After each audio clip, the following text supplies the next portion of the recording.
This is a class on English medical terminology. This lesson is on the blood and lymphatic systems. To find out more about this course, how I teach it, how you should take it, take a look at this video. And you might also want to start with a video called The Basics, where I talk about basic English medical terminology. We'll be using some of those terms in this lesson. So when you're ready, grab a pen, stylus, or keyboard, and after a little bit of guitar music, we'll get started.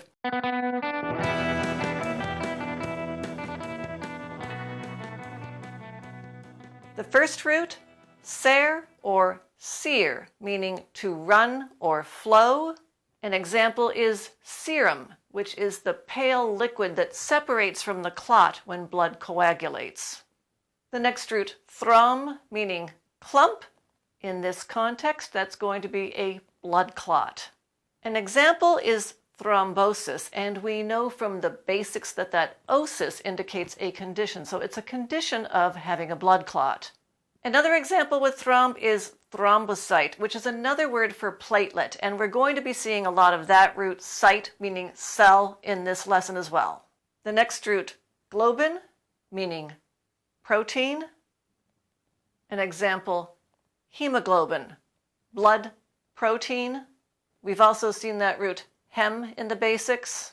And hemoglobin is the protein in red blood cells that carries oxygen from your lungs out to the rest of your body. The next root, stase, meaning stay or still. Examples of this root in everyday language are stable, meaning standing still, or static, the opposite of dynamic or moving around. An example is hemostasis, which is the process of making blood stay within an injured vessel, essentially stopping the blood flow, and we're going to see the opposite of this word coming up later in this lesson. The next root, morph, meaning shape. This root has become popular in everyday parlance just on its own. Morph, meaning to change. For instance, she morphed into a vampire. An example in this context would be morphology, meaning the study of the structure and shape of blood cells. And we're going to see how important that is right now. The next root, poikel, meaning varied or irregular. An example, poikilocytosis, which means an irregularity or variety in the shape or structure of blood cells. Poikilocytic cells might be flat or sickle-shaped or crescent-shaped, or they might have horn-shaped projections coming out of them. The next root, ice, meaning same. An example from everyday life is isometric exercise, same measure exercise, in which your muscles stay the same length even while they're tensing. An example in blood and lymph pathology is anisocytosis, an meaning not. Anisocytosis is a condition in which the red blood cells are unequal in size. The next root, sphere, perfectly self-explanatory, spherical. A spherocyte is a red blood cell that is spherical instead of having the usual flat concave shape. That's an example of poikilocytosis. The next root, penia, meaning poverty. Leukopenia is a reduction in the number of white blood cells. You would say the blood is poor in leukocytes. The next root, erythra, means red. An erythrocyte is a red blood cell. The next root, chrome, meaning color. You often see that root in real life, monochrome, meaning single color, or polychrome, many color. Hypochromia is a condition in which the blood is not a bright red because it is lacking in hemoglobin. The next root, gran, meaning grain, and an easy example from everyday life, granular, meaning, small, grain-like. A granulocyte is a white blood cell with granulation in the cytoplasm. And you'll learn about 3 types of granulocytes. Let's look at this word eosin, meaning dawn or rosy. And one type of granulocyte is an eosinophil, phil meaning attracted to. An eosinophil readily stains in the presence of red dyes. The next root, neutra, meaning neutral. Another type of granulocyte is a neutrophil, which readily stains in the presence of neutral dyes. The next root, base, meaning basic, as in the opposite of acidic. Another type of granulocyte is a basophil, which stains readily in the presence of basic dyes. The next root, kary, meaning nucleus. Mega, you know from the basics, means large, and a megakaryocyte is a very large bone marrow cell. It's large because it has a large nucleus because of the way it reproduces. The next root, phag, meaning eat or swallow. An example, phagocyte, which is a cell that eats things. It eats foreign matter, cell debris, or bacteria. The next root, adin, meaning gland. And let's look at the next root while we're at it, lymph, meaning clear spring water. Lymphadenopathy is a pathological condition, a disease, of the lymph nodes, which are small glands. An example, lymphoma, which is a cancer of the lymphatic system. The next root, mon, meaning one. Everyday examples being, for instance, monotone, to speak in a monotone means to speak in one tone. Or monogamy, having one mate. An example for our purposes would be monocyte, a white blood cell with a single lobe in the nucleus. The next root, rage or raj, meaning flow. Examples we'll see elsewhere are diarrhea or menorrhea, which is the menstrual flow. And the example here, hemorrhage, which of course is heavy bleeding, and that is the opposite of hemostasis. The next root, leuc, means white, which you've probably guessed by now. Leukocyte is a white blood cell.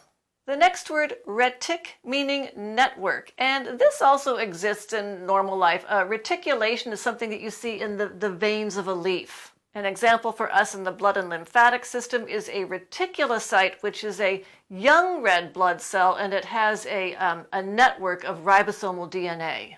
The next root, glue, meaning glue or stick. An example is agglutination, that ag or ag meaning to or towards, gluing towards each other. Agglutination will occur when antigens and antibodies interact with each other. For instance, when someone gets a transfusion of the wrong type of blood and the erythrocytes will clump. The next root, craze, meaning mix. An example, blood dyscrasia, dys meaning bad, so it's blood, kind of a bad mixture of the blood, and this is actually a general catch-all term for blood disease. The next root, sider, meaning iron. An example, siderapenia, iron deficiency in the blood. The next root, immune, meaning safe or protected, and of course, this word is used elsewhere in everyday life. For instance, legal immunity means that you're safe from prosecution. An example relevant to the blood and lymphatic system is AIDS, acquired immunodeficiency syndrome. The next root, corp, meaning body, and obviously we know the word corpse, meaning dead body. An example is corpuscle, that's CLE, meaning small. We saw that in the basics, like part, particle. A corpuscle is a small body or a blood cell. The next root, blast, meaning immature or embryonic. An example, erythroblast, which is the immature or embryonic stage of an erythrocyte. The next root, phylaxis, meaning protection. In everyday life, we have the word prophylactic, protect before, which is kind of a fancy word for a condom because it protects against pregnancy. An example is anaphylaxis, a life-threatening condition. Ana meaning again, and it is it's a hypersensitivity to a foreign protein after previous exposure. So again, protection, anaphylaxis. The next root, pheresis, meaning removal. An example, plasmapheresis. This is the removal of plasma from your body, after which it's generally treated and then retransfused back into your body. And because the plasma is actually treated outside your body, this is called an extracorporeal treatment. Extra meaning beyond or outside the body treatment. The next root, pyre, meaning fire. In everyday life, we have a word pyromaniac, which is someone who loves to set fires. An example here, pyrexia. It simply means fever. Another root that means the same thing, febra. If a patient is afebrile, they're not feverish. They have a normal temperature. I just pronounced that afebrile, but you could probably also say afebrile. So let's look at some commonly encountered terms in the study of the blood and lymphatic systems and see if we can deduce their meanings. The first one, thalassemia, is not so easily deduced unless you have another root. Thalassa means sea. This is a blood disorder in which not enough hemoglobin is manufactured, and it used to be common around people in the Mediterranean Sea, or at least it was first noticed there. So thalassemia, I mean blood disorder associated with people who live near the sea. This next word, purpura, purple. And of course it's the appearance when blood vessels burst under the skin. The next word, lymphangiogram. We're going to see that root angio when we study cardiology. It means vessel, and a lymphangiogram is an image of the lymph nodes and vessels. The next word, megakaryoblast.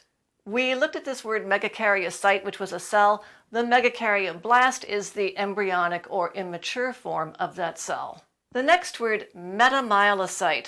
Meta meaning from, and myel meaning bone marrow. This is a stage in the development of leukocytes, derived from the bone marrow. The next word, myelopoiesis. In the basics, we had that root poiesis, which means formation. Myelopoiesis is the formation or production of immune cells from a myeloid progenitor. The next term, normoblast. This is a phase in the development of red blood cells that are in which the cell is nucleated and it's a normal cell. The next term, histiocyte.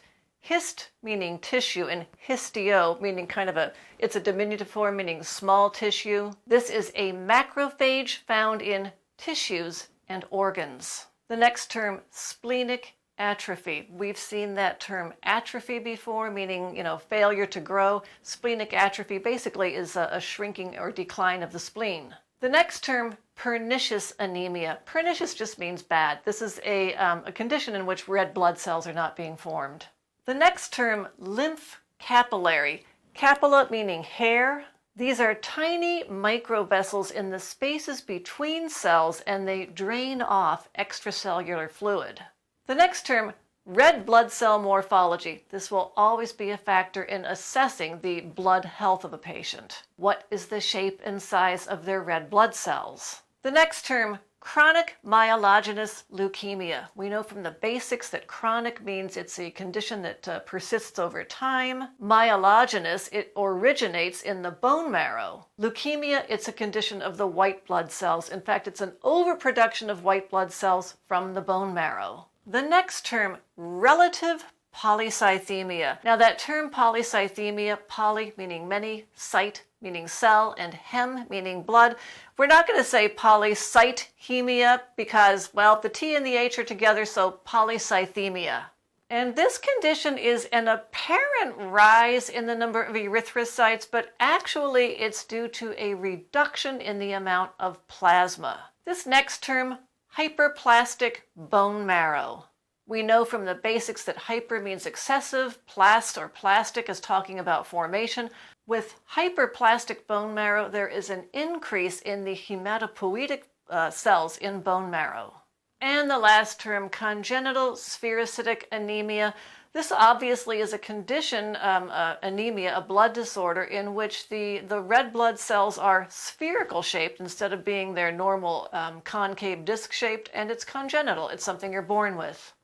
So let's take a look at an article in a medical journal, Case Reports in Hematology. By the way, I want to tell you, this article does have a couple of non-English expressions in it. They need a proofreader. I was going to, just get another article instead because of that, but I figured, no, I'll just go ahead and I'll show you an article with a couple of errors in it, because you should be aware that you'll run across this from time to time. And when you see these non-English expressions, sometimes it's them. It's not you, it's them. So just be aware of that. All right, we have here a case report of myelodysplastic syndrome. Okay, we know what bone marrow, dysplastic, bad formation of bone marrow syndrome, clinically presenting with the classic TTP pentad. I'm guessing that pentad, that that pent stands for 5, as in pentagon. So let's look out for some description of, I don't know, five symptoms or something. Going down here, the clinical presentation of myelodysplastic syndrome is not specific. Many patients can be asymptomatic, having no symptoms, and can be detected only due to an abnormal complete blood cell count on routine exam or for other reasons, while others can be symptomatic as a consequence of underlying cytopenias, insufficiency of some sort of blood cell. Here we go. Thrombotic thrombocytopenic purpura. Okay, so this is that purple discoloration. It is thrombocytopenic, which means it's related to a poverty or an insufficiency of thrombocytes or platelets, and it is also associated with, or it's also accompanied by blood clots. It is thrombotic. Thrombotic thrombocytopenic purpura, or TTP. It usually is suspected under the evidence of microangiopathic hemolytic anemia. Okay, small angiovesselpathic, some sort of pathology or disease. Hemolytic, this is blood lysing, ruptured red blood cells, anemia, and thrombocytopenia. And because it is a life-threatening condition, immediate initiation of plasmapheresis could be life-saving. Okay, again, plasmapheresis, this was removal of the plasma. And of course, treatment of it and reintroduction, reinfusion. The following case illustrates an unusual presentation of MDS in a patient who came into the emergency room with the classic, here we go, TTP pentad of fever, renal involvement, MAHA, that was microangiopathic hemolytic anemia, mental status changes, and thrombocytopenia. There we go. There's your pentad. We will focus our discussion in the clinical presentation of this case. Okay, so let's just read the first bit of this. MDS is a clonal stem cell disorder characterized by dyshematopoiesis. So this is bad blood formation and bad blood, growth or formation, and dysplasia of single or multiple blood cell lines causing progressive cytopenias. As a result, MDS, if symptomatic, is manifested with signs and symptoms related to the severity of the underlying cytopenias, poverty of these cells. Fever, pallor, fatigue, petechiae, ecchymiosis, I'm not sure what that means actually, bleeding, and hematomas. However, MDS in an elderly patient presenting as full-blown TTP is unusual. We present a case of a 66-year-old woman coming to the emergency room with the classic TTP pentad and ending up with with a diagnosis of MDS. So this case report, I'm just going to start jumping around to some of the words that we're probably going to know. So let's see up here. Okay, these are her symptoms: confused, so this is her altered mental state. Somnolent, sleepy. Oh, let's see, febrile, she's got a fever. Tachycardic and tachypnic with a normal blood pressure, responsible to painful, okay. No palpable organomegaly. In other words, palpable, touching her and pressing on her abdomen could not, or her abdomen did not yield a finding of swollen organs. Or cervical, the neck, supraclavicular on top of the clavicle, axillary, the armpit, or inguinal lymphadenopathy was found. So in other words, they're feeling and looking around for problems with the lymph nodes in these areas. Complete blood cell count showed normocytic anemia. Oh, okay, so anemia of normocytes, thrombocytopenia, and slight leukocytosis with neutrophilia. Okay, we know all these words. Further testing revealed, reticulocyte count, hyperbilirubinemia. Okay, too much bilirubin in the blood. Mildly elevated creatine, looking for words we know. Let's keep going. Serum iron. So there's going to be something about sideroblasts maybe. Let's see, let's look at this. Oh, okay, all right. So we're looking at fragmented helmet-shaped red blood cells. This is poikilocytosis, isn't it? This is a obviously they do something, they study her red blood cell, they look at her red blood cell morphology when she comes in. Iron, microscopic hematuria. That looks like urine in the blood? I'm not sure. Or blood in the urine, sorry, blood in the urine. All right, so because of the compelling evidence of microangiopathic hemolytic anemia associated with thrombocytopenia, altered, A-L-T-E-R-E-D, this is an example of a mistake.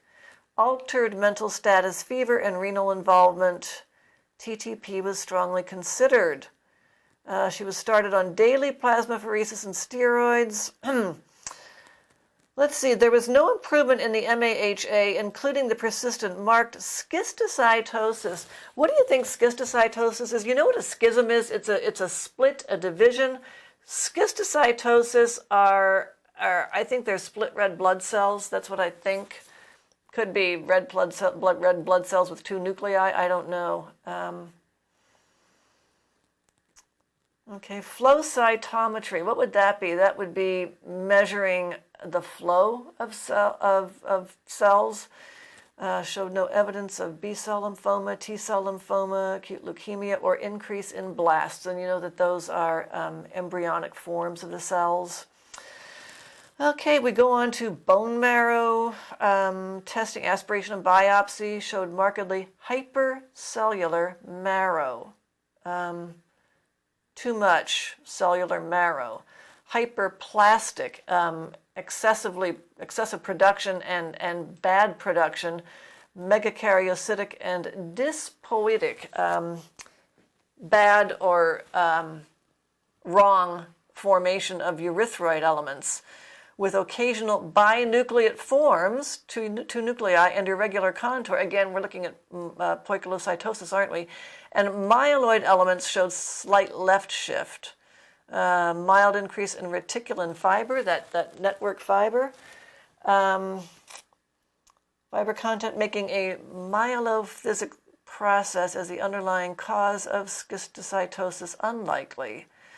No evidence of plasma cell disorder, mild increase in stainable iron, and no ring sideroblasts, no increase in blasts. Karyotype analysis, wasn't this the nucleus of the cell?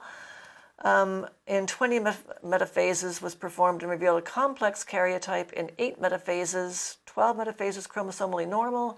Due to all these findings, the final diagnosis was MDS with multilineage dysplasia, and she was referred for a clinical trial. Okay, so we've gone ahead I've gone ahead and sort of jumped around this article, but you can go back and read it much more slowly and try to actually get the story of this patient who presented in the ER, and this gradual elimination of diseases through these various tests, and how they finally diagnosed as MDS. Go on also and, just read the discussion, and let's see, I'm sure that there's a conclusion in here. Hematopoiesis, ineffective hematopoiesis. Oh, look at this, elliptocytes. I'm guessing that these are, cells that are shaped like ellipses, which is not proper. Teardrop cells, whatever, basophilic stippling. Anyway, go through here and go ahead, intravascular coagulation. I'm seeing more words all over the place. Go through this article and see how many of these terms you can guess, how many you can deduce. There might be some that you can deduce, partially or not at all. But keep these roots in your head as you go through here and as you complete this lesson, because you'll be using them in future lessons, obviously.